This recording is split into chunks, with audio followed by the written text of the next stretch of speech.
Hello, psychology folks, and welcome to October. Great fall weekend we're having. Wearing my sweatshirt for the first time this year, and ready for another video lecture. I want to apologize for Friday. In looking back, I don't think I did a very good job explaining the concept of learning. Partially because the PowerPoint was just not working well because of the problem I had saving it in poor order. So we're going to go back and go over some of that again. If you think you got it and you want to skip through this first part, fine. But otherwise, we're going to just track back over the concepts of learning that we discussed before quickly. And hopefully, if I didn't do a good job, this will help and make up for that. Learning, as you can see, right there. But yes, I'm learning how to use the camera. By the way, I know the quality of the video camera is worse than it was before. That's because I've changed the settings so that the audio will work a little better and not do some of the skipping and jumping that it was doing before. There we go. See, I've learned. Learning, a systematic, relatively permanent change in behaviors, important, change in behaviors that occurs through experience. And again, I know you've seen this video once before, but in case I left you confused last time, we'll play this again because this is a pretty good synopsis of the concepts of learning in psychology. So again, if you're already good with that, skip it. If not, here we go.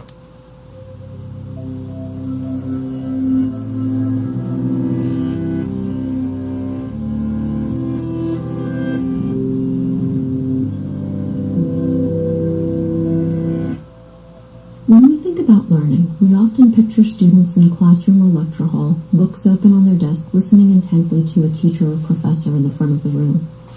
But in psychology, learning means something else. To psychologists, learning is a long-term change in behavior that's based on experience. Two of the main types of learning are called classical conditioning and operant or instrumental conditioning. Let's talk about classical conditioning first. In the 1890s, a Russian physiologist named Ivan Pavlov did some really famous experiments on dogs. He showed dogs some food and rang a bell at the same time. After a while, the dogs would associate the bell with the food. They would learn that when they heard the bell, they would get fed. Eventually, just ringing the bell made the dog salivate. They learned to expect food at the sound of a bell. You see, under normal conditions, the sight and smell of food causes a dog to salivate. We call the food an unconditioned stimulus, and we call salivation an unconditioned response. Nobody trains a dog to salivate over some steak. However, when we pair an unconditioned stimulus like food with something that was previously neutral, like the sound of a bell, that neutral stimulus becomes a conditioned stimulus. And so classical conditioning was discovered. We see how this works with animals, but how does it work with humans? In exactly the same way. Let's say that one day you go to the doctor to get a shot. She says, "Don't worry, this won't hurt a bit," and then gives you the most painful shot you've ever had. A few weeks later, you go to the dentist for a checkup. He starts to put a mirror in your mouth to examine your teeth, and he says, "Don't worry, this won't hurt a bit." Even though you know the mirror won't hurt, you jump out of the chair and run screaming from the room.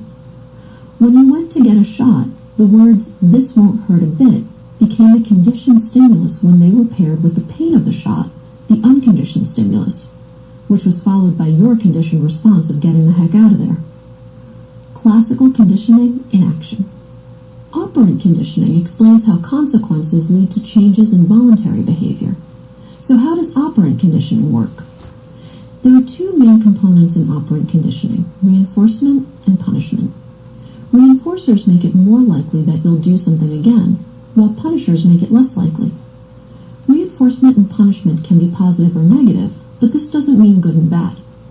Positive means the addition of a stimulus, like getting dessert after you finish your veggies, and negative means the removal of a stimulus, like getting a night of no homework because you did well on an exam.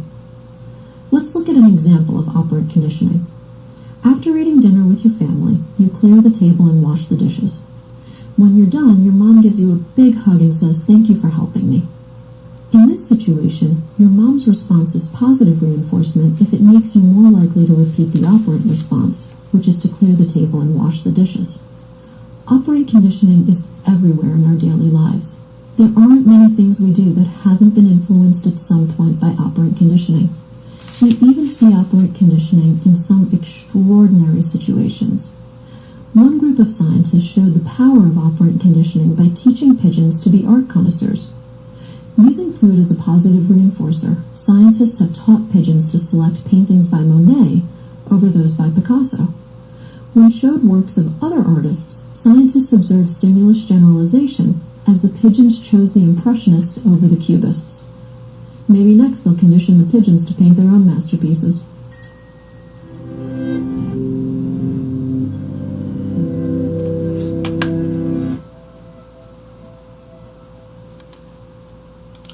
And of course, as we know, some scientists think it's more fun to teach pigeons how to fly guided missiles than how to evaluate art. I guess it just depends on what your thing is. But hopefully that will be helpful. So to recap, types of learning, we're talking about behaviorism. And if you remember, behaviorism, it involves how the environment and things that happen around us affect us. Under behaviorism, we have associative learning. Associative learning involves conditioning.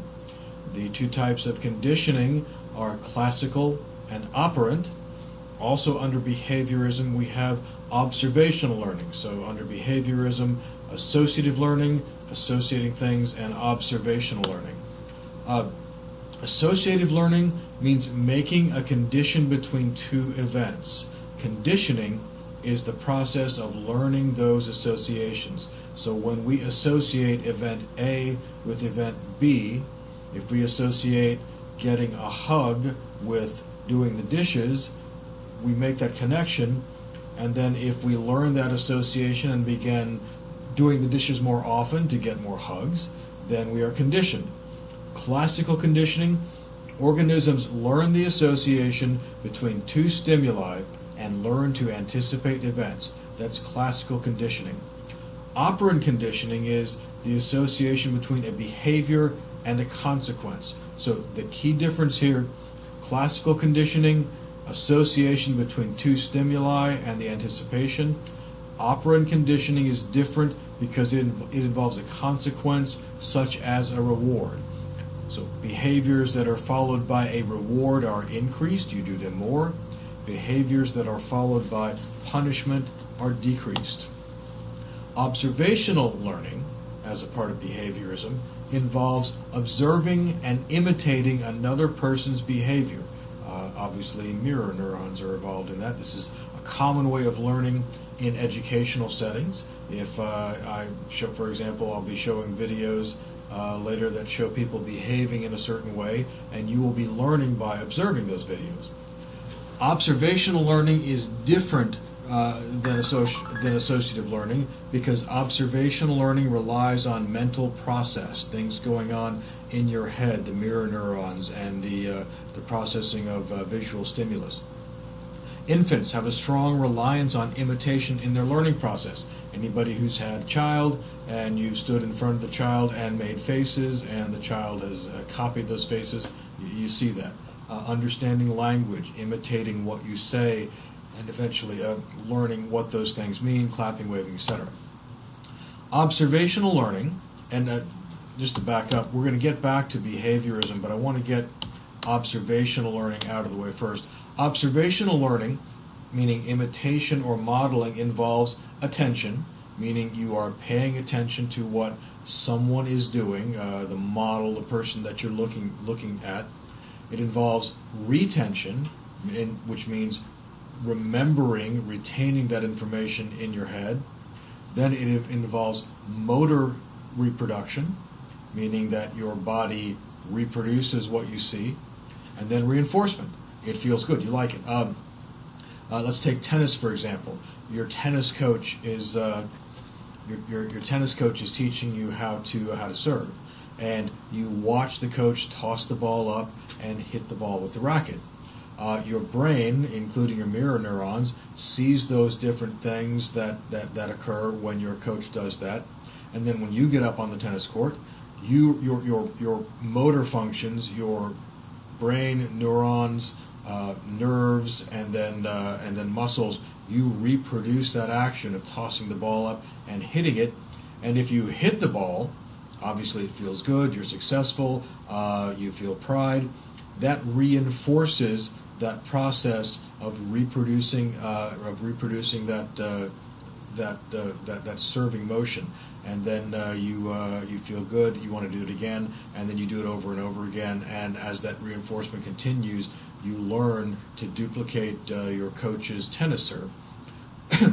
Excuse me. The idea of vicarious reinforcement would be that you don't necessarily feel the reward yourself, but the person that you're modeling is rewarded, and then you want to get that reward. A similar example would be if, going back to tennis, you're watching your favorite tennis star play and they win the match, and you see them jump up and down and run and scream and cry, and you see how good they feel and how happy they are in winning that tennis match. That's reinforcement. You feel what they feel, and you want to feel that victory, that joy, that happiness. So that reinforces your need to go out and to model that tennis star's behavior and reproduce those things that cause your model to enjoy those positive things. So that's vicarious reinforcement. You see, you observe somebody else behaving in a certain way, and it's positively reinforced, and so you want to behave in a certain way. In a sense, it's the example that they're setting that you want to follow. So jumping back to behaviorism and associative learning. Remember, we talked about observational learning, which is watching, observing. Associative learning is making the connection between two events. Classical conditioning, learning the connection between two stimuli.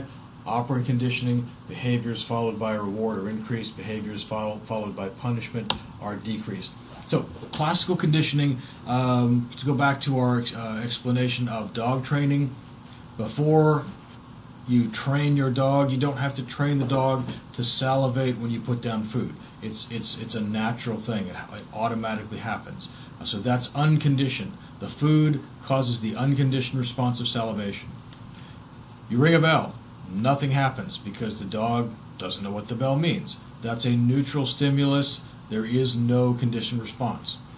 If you ring the bell when you feed the dog food, and the dog responds to the food by salivating, again, the unconditioned response, eventually the dog will associate the ringing of the bell with the food, and the ringing of the bell alone will cause the salivation. In this case, the ringing of the bell is the conditioned response, the salivation is the conditioned stimulus, the salivation, the conditioned response. And then we also talked about the flash bulb. If I flash a light in your eye, you will blink. If I snap a camera in your face, you will not blink. But if I always flash a light when I snap the camera, eventually when you hear that camera snapping the picture, you'll still blink. So the camera making the shutter noise is the conditioned stimulus, and the blinking, the conditioned response. In classical conditioning, as we said, I think we went over this in class too, the unconditioned stimulus in baby Albert was striking the bar behind the baby's head. It scared him. That's not something that you have to condition into a child. You make a loud noise behind any child, they're going to act with a startle and fear. So the fear is the unconditioned response. The rat is the neutral stimulus because it doesn't scare him at all. And of course, as we know, that was a bogus experiment, but that was the principle. And then as they strike the bar at the same time they show baby Albert the rat, eventually the rat makes baby Albert afraid. So the rat now becomes a conditioned stimulus. The conditioned response is baby Albert being afraid. And also the idea behind the baby Albert experiment was if you can condition fears into an individual, you can remove the fears through the same type of conditioning. A couple other things, let's remember, contiguity means the conditioned stimulus and the unconditioned stimulus have to happen close together in time. Me flashing a light in your eyes and snapping the shutter of the camera have to happen simultaneously for your brain to start associating the two together and to start blinking every time I make the sound of the camera clicking. Contingency means the conditioned stimulus must be a reliable indicator that the unconditioned stimulus is on the way. So every time I flash that camera, or almost every time, every time I click the camera shutter, the flash has to go off. Otherwise, your brain is not going to make that association. Also, generalization. Remember that that's the tendency of a new stimulus that is similar to the original stimulus to elicit a response that's similar to the conditioned response. In the case of baby Albert, as they showed him the white rat and he became scared, then they started showing him other furry objects that were similar to the rat in that they were furry, and he also was scared of those. So they argued that his conditioning was generalized. That would also be if instead of clicking the camera shutter, I made another type of clicking noise and you still blinked. That would be generalizing that stimulus. Discrimination, the process of learning to respond to certain stimuli and not to others. So in the case of Pavlov and his dogs, while they salivated when they heard the bell, they might not salivate when you knocked on the door. So they understood the difference between the bell, which meant food and salivation, and knocking on the door, which did not. Also in classical conditioning, if you stop rewarding, or if you stop connecting,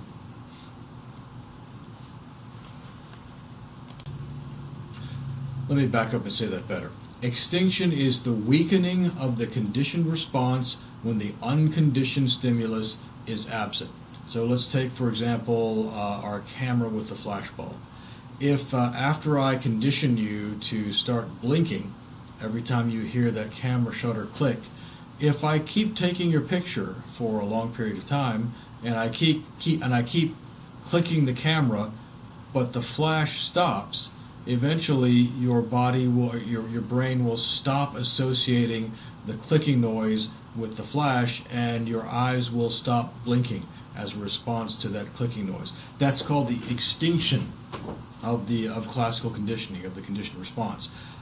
Spontaneous recovery means that after a period of time, that conditioned response may come back. So let's say we go 2 or 3 weeks and I don't take your picture at all. And then one day I say, hey, look over here, and I hold up my camera with no flash and I click the camera shutter, and you instinctively, or you react by blinking. That's the spontaneous recovery of the conditioned stimulus, the conditioned response.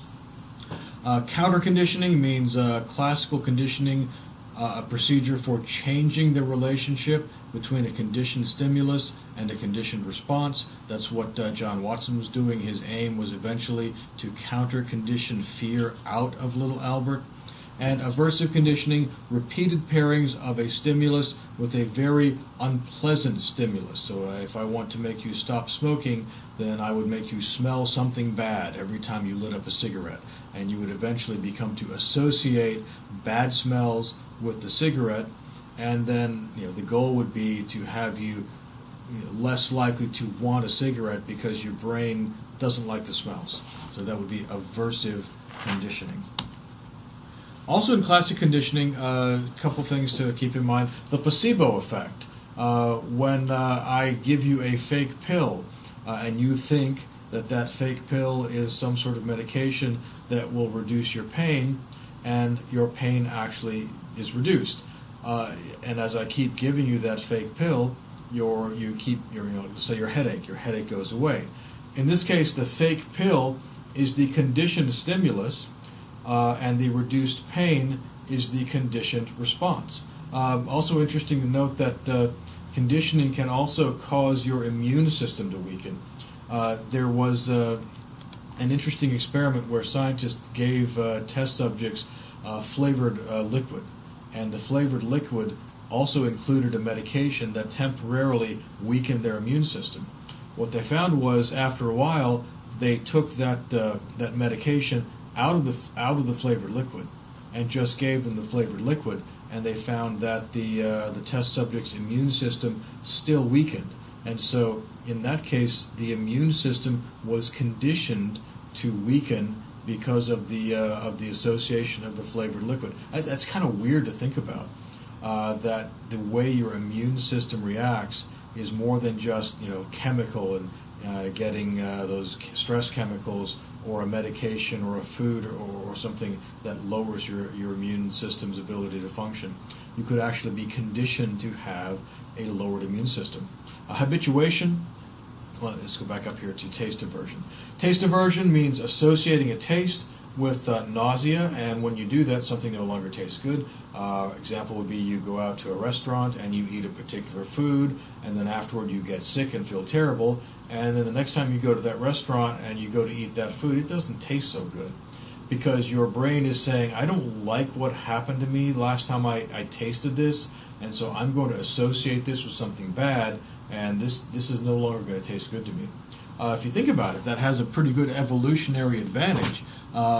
If an animal, when it eats something that makes it sick, no longer wants to eat that thing, that animal is going to be more likely to survive. Then habituation. Habituation is the body being conditioned to react to the anticipated drug, and we'll talk about heroin in a second. But you've heard of situations where somebody takes a drug, and if you take the drug, and not necessarily an illegal drug, but if you take the drug long enough, the body will what's called habituate to it. The body anticipates the drug's effect. This is one of the reasons why people become addicted to opiates. If you're taking an opiate, and what the opiate does is it increases, let's say it increases the endorphins.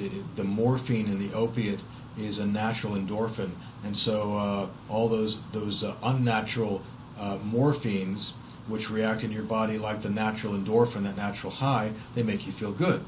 Well, what the body will do, because the body wants things to be even and regulated, the body will be conditioned so when you go through the process of taking that opiate, the body will lower the natural level of endorphins, and so when you take those unnatural endorphins, that morphine, it just fills in that gap and you don't get high. So you've got to take more and more and more because the body anticipates you taking that drug and lowers your natural endorphins, and so you have to take more and more unnatural endorphins or drugs to get high. Similar thing can happen with heroin, and this is actually one of the ways that heroin kills people. Heroin affects the neurotransmitters in your body that regulate breathing. It lowers them and it depresses them. People who overdose on heroin, essentially, sometimes their body just forgets to breathe because of the lowering of those neurotransmitters. As you take heroin over and over again, the body begins to anticipate that the heroin is going to lower the neurotransmitters that cause you to breathe, and it may actually increase those neurotransmitters so the heroin has less of an effect. What's interesting and how this relates to classical conditioning is it's actually the setting in which you take the drug that can cause the body to react. So let's say, for example, every time you take, let's say you were a heroin user, and every time you used heroin, it was in the same room, let's say it's a bedroom, with the same pictures on the wall, the same music, the same smells, all the same stimulus. And so your body begins to associate all those things, pulling out the needle, all the process that goes with getting ready to take the drug. The body associates all those things with the fact that heroin is coming, and so the body will, say, boost the neurotransmitters for breathing because it's anticipating heroin's coming, it makes me not want to breathe, and so I'm going to crank up those neurotransmitters so I can stay breathing. And if that same person, let's say they take heroin in a completely different place, a new place, they're out of town or they're visiting, the body doesn't recognize all the cues, and as the person begins to take that heroin, the body does not react by increasing the neurotransmitters, and so as a result, the heroin causes the depression of the neurotransmitters, the body forgets to breathe, and you die. So taking those drugs in a novel or a new situation can actually cause death in the case of heroin. Of course, nobody should take heroin in any situation because it's bad stuff and will kill you. But that's an example of how as you take a drug over time, the effect of the drug becomes less and less, and you have to take more and more. It's because the body anticipates or becomes conditioned to the activity of the drug and prepares for it. So it shows what it's possible for the body to do. All right, operant conditioning. Operant conditioning is a form of associative behavior, in other words, associating one thing with another, in which the consequences of a behavior change the probability that the behavior will occur. So the consequences, what happens when you behave a certain way, will change the likelihood that you will behave that way more or less often. So organisms learn the association between a behavior and a consequence, such as a reward. Behaviors that are followed by a reward are increased, you do them more, and behaviors that are followed by punishment are decreased, you do them less. Pretty much common sense, as much as common sense exists. In this case, as with the classical conditioning, contingency is the key. And remember, what is contingency? That's the reliable expectation that the two things are going to happen together. In the case of of Pavlov's dog, contingency was every time the bell rings, I'm going to get the food. It's a reliable expectation of getting the food.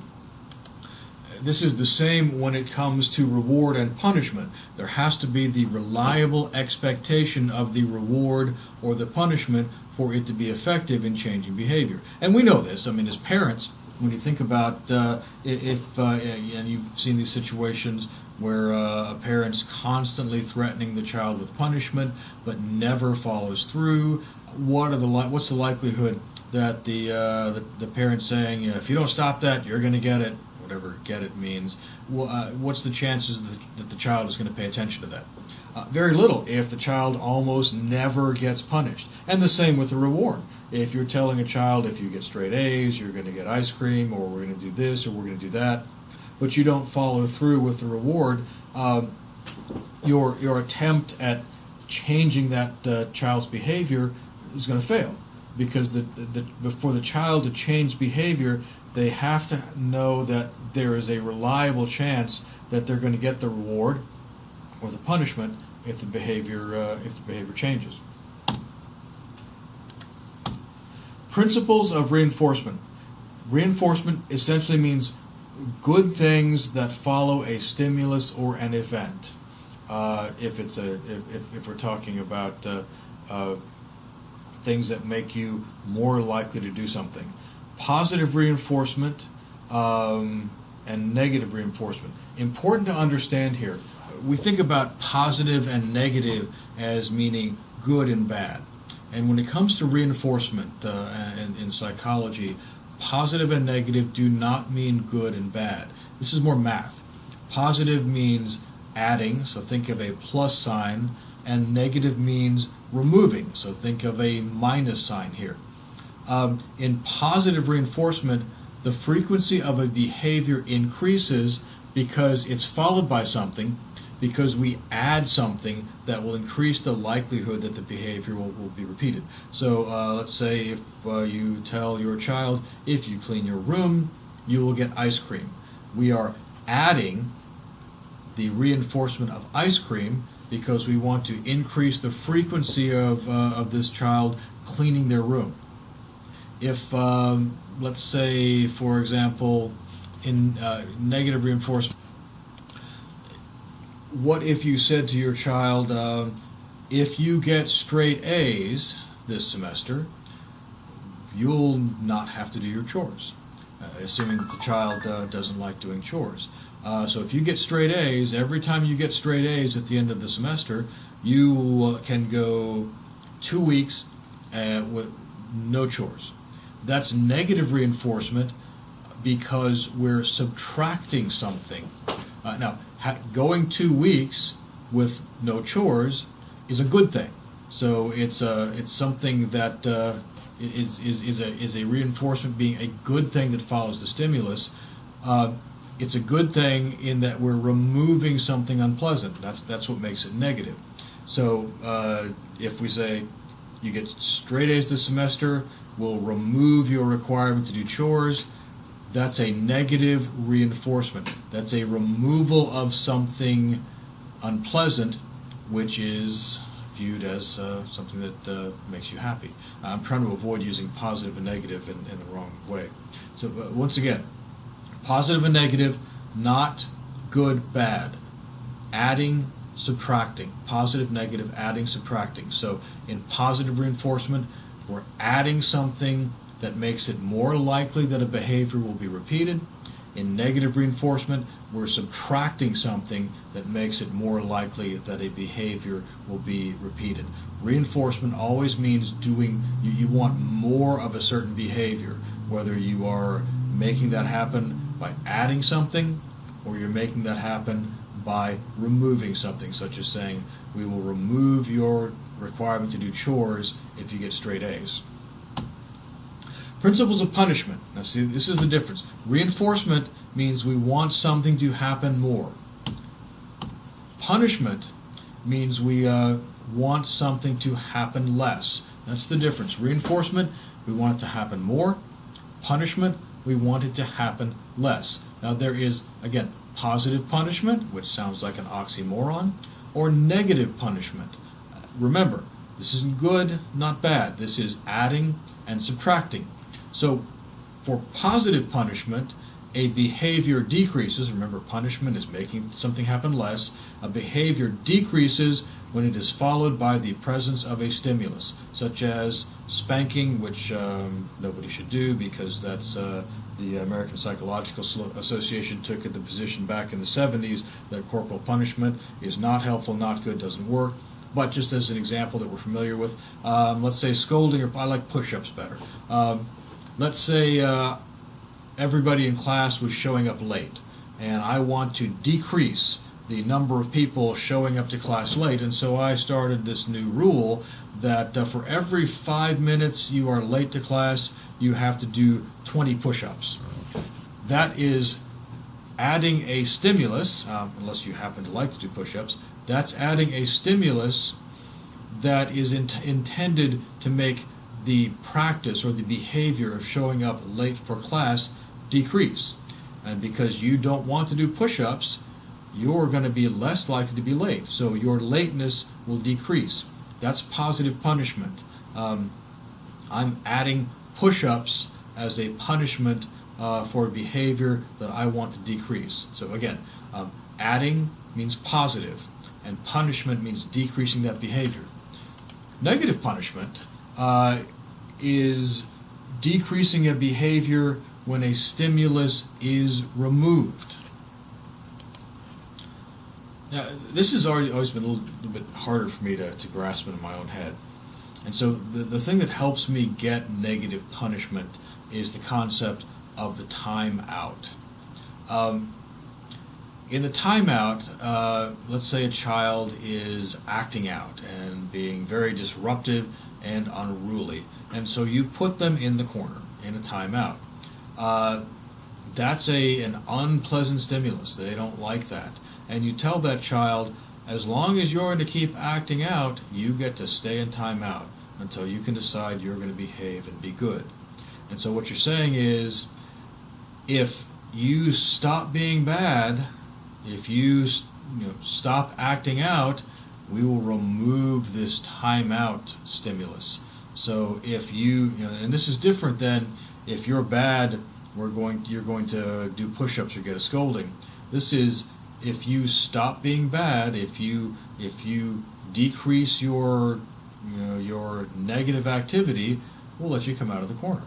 So removing the timeout decreases the badness or the acting out. Or let's say that the child is running around screaming, running around the room screaming, and so we put the child in timeout, and the child keeps screaming, and we say, you know what? As long as you're screaming, you get to sit in timeout. But as soon as you stop your screaming, then you can come out of the corner. So the negative punishment is we'll remove that negative, we'll take away that timeout, if you do less screaming. So again, the goal is to decrease an undesirable behavior. So to decrease the constant screaming, we will remove the timeout. I hope that makes sense. That's helped me. This is a chart from your book, which may also be helpful to go over in trying to sort of cement in your head the difference between positive and negative reinforcement and positive and negative punishment. Positive reinforcement, you turn your work in on time, your manager praises you and says, great job, good job, and that means you are more likely to turn your work in on time next time. Negative reinforcement, negative reinforcement, you take an aspirin for a headache, and your headache goes away. So that means you'll take an aspirin again the next time you have a headache. Remember, negative is not bad. Negative is removal. Negative is taking something away. Here your positive means you're adding praise. Negative means you're taking away the headache. So that's negative reinforcement. It's not bad reinforcement. It's taking something away. Positive punishment. Let's say you don't replace the tires on your car, and your parent is angry at you for not replacing the tires, and so you'll stop dawdling or whatever that is, and you'll replace the tires because this punishment is added. That's what positive means. Not replacing the tires caused punishment to be added, and that changes your behavior. Negative punishment. Let's say your younger sister comes home for 2 hours after curfew. Your younger sister is grounded, and she does not come out late the next time she's allowed to go out with friends. So again, here you're adding punishment. In this case, you're saying, all right, if you behave correctly, if you stop coming home late, we'll take away the grounding, and we'll let you go out with your friends. We'll take away this negative. We'll take away this thing that's unpleasant if you stop coming home late. So again, negative punishment means taking away something that makes a undesirable behavior less likely to occur. Another concept involving reinforcement and punishment is avoidance learning. And avoidance learning means a particular response can allow you to avoid a negative stimulus altogether. So if there's a way you can completely avoid something negative, you will learn to do that. The interesting opposite of avoidance learning is, what if there's a negative stimulus, something unpleasant, something that happens to you, and you can't avoid it? No matter how you try, there's no way you can make it stop. That creates something called learned helplessness. You may have heard this concept before. Some of the contexts where you may have heard this, at least I have. Let's say a situation, for example, when a woman, again it could be a man, a spouse in a situation is being abused, and the abuse is constant. Maybe they're held hostage in the home. I'm trying to remember the name of the case where, in fact, there was a situation where a child was kidnapped and held hostage for many years. And later, the child would go out with the kidnappers and wouldn't try to escape. And people wonder, why in the world, after enduring, all, these years of being locked up, why would you not try to escape? There's a concept called learned helplessness. And learned helplessness occurs when you cannot avoid the negative stimulus for a period of time. They discovered this in a experiment involving dogs. And in the experiment, the goal was to teach the dog to anticipate that something negative was going to happen. They set up a cage, and on one side of the cage there were it's a metal grid on the bottom here.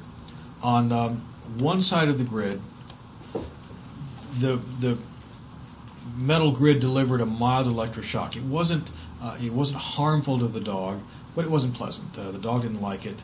And the other side of the grid, there was no shock, and there was a barrier here. And so what they were doing was they would teach the dog, and let's say, when you rang a bell and the shock was coming, the dog would learn to jump over to the side of the cage where there was no shock. And so, typical classical conditioning, the dog learns that when the bell is going to ring, it's time to jump. What happens if there is no way to avoid the shock, and you give the shock and the dog can't get away from it? I know it sounds cruel. It doesn't make me feel very good to think that they did that. It was part of this study into learning. And what they found was, obviously, when you first deliver the shock on the grate, dog doesn't like it. The dog would try to get away, but there was, you couldn't get away. Let's assume that the whole grid was electrified. Eventually, the dog would just stop trying and would sit down in the corner and endure the shock and be pretty sad and miserable because there was no way to get away. And so the dog gave up. The dog was helpless. What was interesting was when they took those dogs and put them back into this chamber where there was a way to get away, and the dog would be over here, and they would electrify the grate, the dog wouldn't try to get away. The dog would just sit there and be miserable, even though if the dog would just jump over here to side B, the dog could avoid the shock. The dog had been taught that it was unavoidable. The dog had learned through the situation where he couldn't escape that he was helpless. And even though now the opportunity to get away from that shock existed, the dog, in his mind or her mind, the dog believes, I can't escape this, so I'm not even going to try. It's pointless. So even though the solution was right there, right next to the dog would just sit there and endure the shock. Similar principle to when people, and this happens in abuse, when somebody's abused and they can't escape that abuse for a period of time, they generate this mindset of learned helplessness. They believe that, or they learn that they can't escape, and so they stop trying. So even when that avenue of escape finally appears, they don't go for it because in their mind they're trapped, and they believe they're trapped and feel trapped even when they're not. Just the same situation with the dog. Now the good news is the researchers, at least they had a little bit of a heart.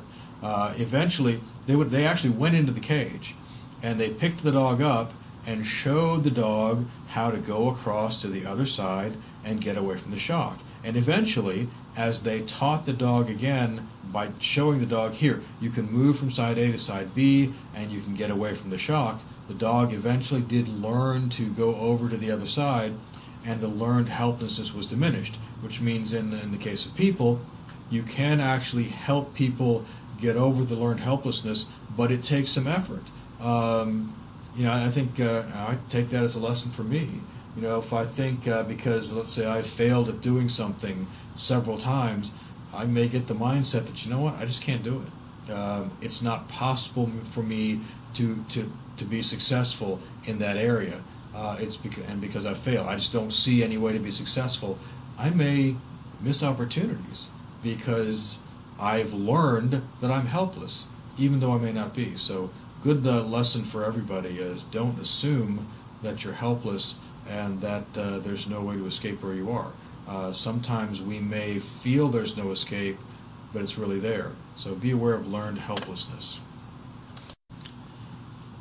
So why does all this conditioning work? Why is it that when we associate the ringing of the bell with the food, or we associate cleaning our room with getting ice cream, why does all this work? E.L. Thorndike developed what's known as Thorndike's law of effect.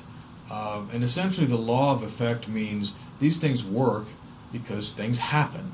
Thorndike's law of effect is that behaviors followed by satisfying outcomes are strengthened, you're more likely to do them, and behaviors followed by frustrating outcomes are weakened.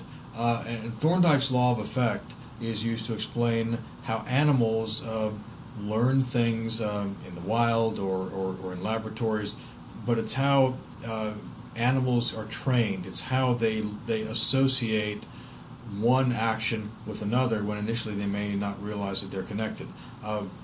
The explanation of how Thorndike developed his law of effect, and we showed this in class, but I'm going to show it again, fast forward through it if you've already got this, is how he, when he used the cats and put them in the boxes and allowed the cats to figure out how to get out.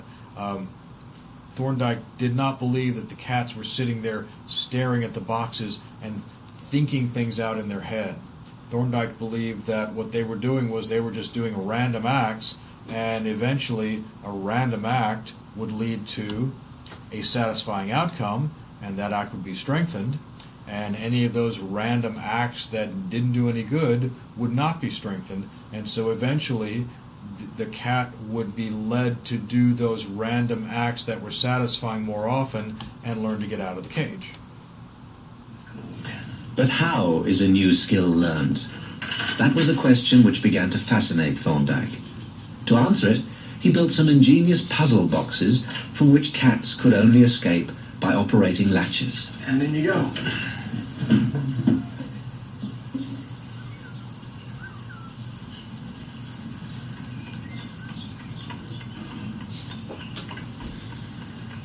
The cat appears to be very clever in engineering its escape, solving the problem with a deftly placed paw and a push of its nose.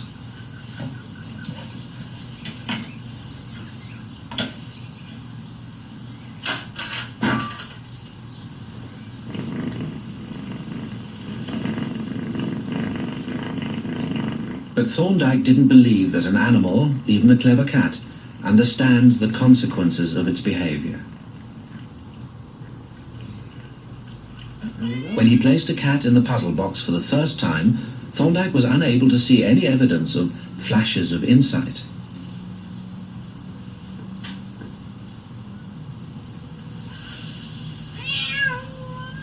The successful actions appeared first by chance. He proved that the apparent cleverness arose by trial and error, and used graphs to measure the rate of learning.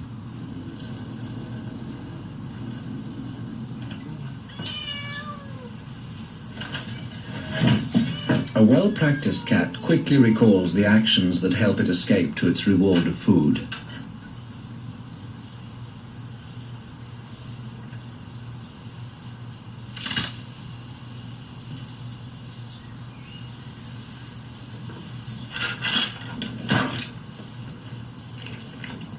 If an action brings a reward, Thorndike believed that that action becomes stamped into the mind.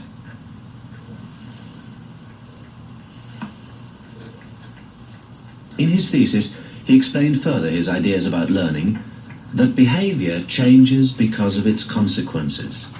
He called this his law of effect, which explained how even wild creatures develop new habits. So, law of effect, behaviors followed by satisfying outcomes are strengthened, and behaviors followed by frustrating outcomes are weakened. This also explains how, if you've ever gone to the circus and you see dogs doing all these amazing tricks, or you see, I think what was a commercial a while back where a dog was trained to go to the refrigerator and bring the master Budweiser or whatever it was. How does that happen? It's the same type of conditioning, and in this case, in all these multiple tricks, it's something called chaining. But it goes back to this idea of the law of effect and providing rewards that reinforce actions that give those rewards. Here's an example of how somebody trains dogs using this idea of chaining, and also you'll see the connection with the law of effect here, and how Betty's TLC dog training helps train dogs to put their toys away. Okay, this is going to be a trick called Put Your Toys Away. We start with the end behavior. The ball is already in the basket. Any movement your dog makes towards the ball in the basket, or whatever toy it is, click and reward. As soon as her head goes in there and touches that toy, click and reward. Wait for a little more behavior. Her moving the toy or picking the toy up and dropping it back in the basket. Do several reps of this. And after you've done enough reps of this and you're satisfied that the dog is actually picking it up, holding it for a few seconds, she's going to start dropping it outside the basket. Next step is putting it outside the basket and waiting for the dog to figure out where that toy belongs. Give the dog a few seconds. You're going to get some latent learning, and the dog will figure out where that toy goes. So hold off, be patient.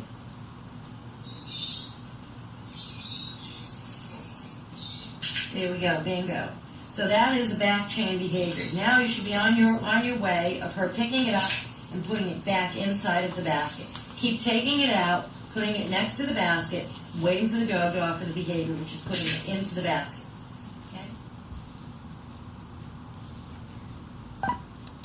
All right, so hopefully you saw the in that case the law of effect, where the dog when the dog's head got anywhere near the basket, there was a reward which got the dog's attention to realize there was an effect there, and the reinforcement of the reward. So let's talk real quick about reinforcers. What is it that reinforces us to do things? What is it that, as humans, for example, reinforces us to work, reinforces us to act the way we act? Primary reinforcers are things like food or water or sexual satisfaction. Those are things that in and of themselves reinforce our behavior. A secondary reinforcer attains positive value through the organism's experience. And for example, a paycheck. Now, if you had no idea what money was or what money could do for you, why would you work for money? However, if in your experience you realize you can take money and you can exchange it for things like food and water and other things that you like, a boat, a nice house, now you are motivated to do things for money. Money becomes a reinforcer, not because you like little green pieces of paper, but because you know that that little green piece of paper, that secondary reinforcer, has positive value and can get you those primary reinforcers that you want. A paycheck is what's called a token economy, meaning that I don't have to give you a chicken to get you to do your work. I can give you a token, which is a paycheck that will allow you to go buy your chicken. So that's the token economy, secondary reinforcers, which we connect to those primary reinforcers. Concepts that we talked about in classical conditioning also have application to operant conditioning. Generalization means performing a reinforced behavior in a different situation. So if you're taking math and you study really hard and you get an A, so your A reinforces that behavior of studying. Let's say now in psychology, you say, well, when I studied really, really hard in math, I was rewarded with an A. I'll bet if I study really hard in my psychology class, I'll also be rewarded with an A. So that lesson that you learned in math, in being conditioned to study for that reward, generalizes to your other classes. So you'll perform that reinforced behavior of studying in different situations. Maybe even at work. If I study at work, I'll get a raise. Discrimination. That means responding appropriately to cues that the behavior will be reinforced. If you remember, in classical conditioning, discrimination meant that the dog will salivate to the sound of a bell, but won't salivate to the sound of somebody knocking on the door, because they realize that knocking on the door is not one of those cues that means they're going to be fed. In this type of conditioning, in operant conditioning, a good example would be a service dog. If you know anything about service dogs, you know that service dogs are not working all the time. Let's say a seeing eye dog. The seeing eye dog knows when it's on duty, and it's supposed to not play, not go chasing squirrels, but it's supposed to guide that blind person safely across the street. So the service dog knows that that is when its behavior will be reinforced. But service dogs don't do that all the time. Service dogs get to be off duty. So sometimes the service dog, when they're not helping the blind person cross the street or go down the sidewalk, they get to play, and they get to chase squirrels and chase balls and have fun. A service dog knows when it's on duty and it has to follow certain cues, and when it's off duty and it doesn't. So that's responding appropriately, knowing when your behavior will be reinforced and when it will not be. And then extinction. Extinction means the behavior is no longer reinforced, and it decreases in frequency. So if no matter how hard you studied, you stopped getting A's, you might stop studying so hard. Of course, that's a bad example, because the more you study, the more you'll get A's. That's not going to go extinct. But the principle is, if the reinforcement stops, eventually the behavior that you're trying to reinforce will decrease.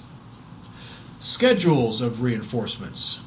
Ratio schedules means how often an act is performed before a reward, and interval schedules means how much time elapses before another reward.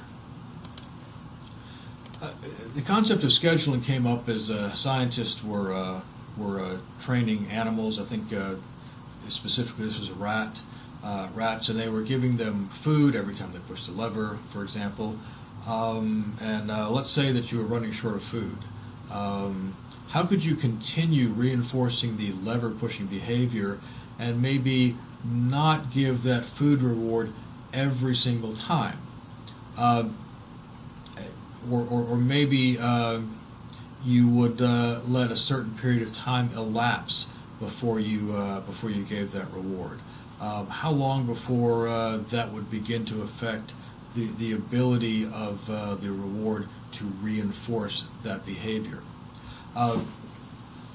In ratio schedules, schedules of reinforcement, we're talking about how often an act is performed before you get a reward. And those can be fixed, so let's say you get a reward every 5th time you do something, or it can be variable. You might get a reward the first time, and then maybe you'll have to do something 5 more times before you get the next reward. And an interval schedule, it means how much time elapses before another reward.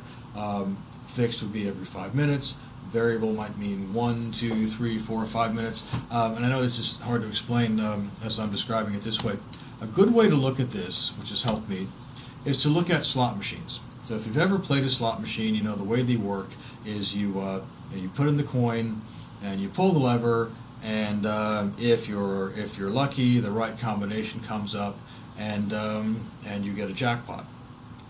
So let's say that we have our casino, and we set up a slot machine, and we're going to say, because remember, everything's always rigged so the house wins. So we're going to say this slot machine, no matter how many times you pull that lever, is going to pay a jackpot every 20 minutes. That is a fixed interval. So no matter how many times or how many people come up here and pull that lever, every 20 minutes there's going to be a jackpot. Fixed interval. The interval is 20 minutes and it's fixed. This slot machine, that might pay off in 5 minutes, it might pay off 10 minutes, it might be 15, it might be 20. And that interval changes randomly. So you might pull the lever for 5 minutes to get a jackpot, but then the next time you might have to pull the lever for 20 minutes and get a jackpot, or it might be 10, or it might be 15. That is what you call the variable interval. Variable meaning the interval changes. Now let's say with this slot machine, we're going to say every 30 pulls, every time somebody pulls that lever for the 30th time, there's going to be a jackpot. That is a fixed ratio. The ratio meaning for every 30 pulls, one jackpot occurs. With this slot machine, we're going to say, you know what, it might pay off after 5, it might pay off after 10, might be 20, might be 40, and we're going to rotate that randomly. So, somebody may win after 5 pulls, and then I may go up there and it may take 40 pulls for me to win. The next guy may be 10. You never know which it's going to be. Now, here's something to think about, and we'll talk about this in the next class, but let's say you did own the casino. Which one of these structures do you think would be more likely to make you more money as a casino owner? Are people going to be more likely to be pumping more quarters into the slot machine on a fixed interval or on a variable interval? Or are they more likely to be pumping in more quarters on a fixed ratio or a variable ratio? Which one do you think would be more effective? And again, remember, we're looking to reinforce behavior. We're looking to make them put more quarters in the machine. Which ratio would work? Think about that, and we'll talk about that in our next class. Something else to remember, immediate reinforcement versus delayed reinforcement. So you can choose to go to the movies right now, or you can study for your psychology test. Going to the movies is an immediate reward. Studying for your psychology test will get you that A down the road. That's a delayed reward. Whether your mind is more oriented toward immediate reinforcement versus delayed reinforcement may dictate how good of a student you are. Because if you're willing to to take that delayed reinforcement of an A, you may be more likely to study than if the immediate reinforcement of the movies or going out to eat or be with friends, if that's stronger, you're less likely to study and your grade may suffer. And also applied behavior analysis. Applied behavior analysis is the concept of using operant conditioning principles to change human behavior. That's used in the workplace. So if you think about it, there may be things that your boss is doing, perhaps by providing rewards, perhaps those by providing bonuses or other things to change your behavior. That's applied behavioral analysis. All right, and that will wrap it up for today. So if you would, please click reply so I can see that you listened to this video lecture, and post an example of human learned helplessness. What is think of some example of human learned helplessness. And again, I'm not looking for a big, huge explanation, but just post what you think might be an example that registers your attendance to this lecture. Thank you, and have a great week.